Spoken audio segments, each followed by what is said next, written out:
ان منافقوں سے اللہ ہنسی کرتا ہے اور انہیں مہلت دیا جاتا ہے کہ شرارت و سرکشی میں پڑے بہک رہے ہیں۔ یہ وہ لوگ ہیں جنہوں نے ہدایت چھوڑ کر گمراہی خریدی، تو نہ تو ان کی تجارت ہی نے کچھ نفع دیا اور نہ یہ ہدایت یاب ہی ہوئے۔ ان کی مثال اس شخص کی سی ہے جس نے شب تاریک میں آگ جلائی، جب آگ نے اس کے ارد گرد کی چیزیں روشن کی تو اللہ نے ان لوگوں کی روشنی زائل کر دی اور ان کو اندھیروں میں چھوڑ دیا کہ کچھ نہیں دیکھتے۔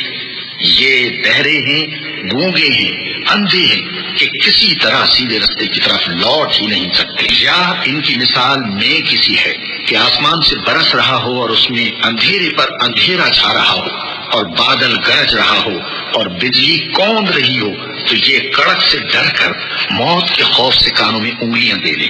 اور اللہ کافروں کو ہر طرف سے گھیرے ہوئے ہے، قریب ہے کہ بجلی کی چمک ان کی آنکھوں کی بصارت کو اچک لے جائے۔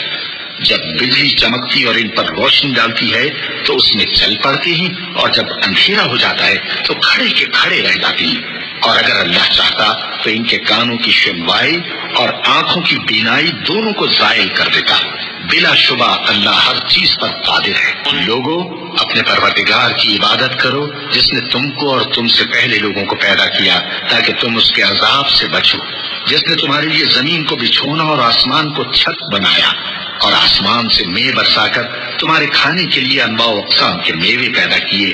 بس کسی کو اللہ کا ہمسر نہ بناؤ، اور تم جانتے تو ہو۔ اور اگر تم کو اس کتاب میں جو ہم نے اپنے بندے پر نازل فرمائی ہے کچھ شک ہو تو اسی طرح کی ایک صورت تم بھی بنا لاؤ، اور اللہ کے سوا جو تمہارے مددگار ہوں ان کو بھی بنا لو اگر تم سچے ہو۔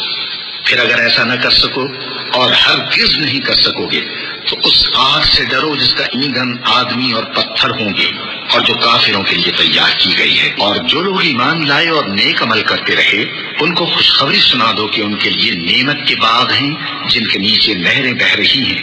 جب انہیں ان میں سے کسی قسم کا میوہ کھانے کو دیا جائے گا تو کہیں گے یہ تو وہی ہے جو ہم کو پہلے دیا گیا تھا، اور ان کو ایک دوسرے کے ہم شکل میوے دیے جائیں گے، اور وہاں ان کے لیے پاک بیویاں ہوں گی اور وہ بہشتوں میں ہمیشہ رہیں گے۔ اللہ اس بات سے آر نہیں کرتا کہ مچھر یا اس سے بڑھ کر کسی چیز مثلا مکھی، مکڑی وغیرہ کی مثال بیان فرمائے۔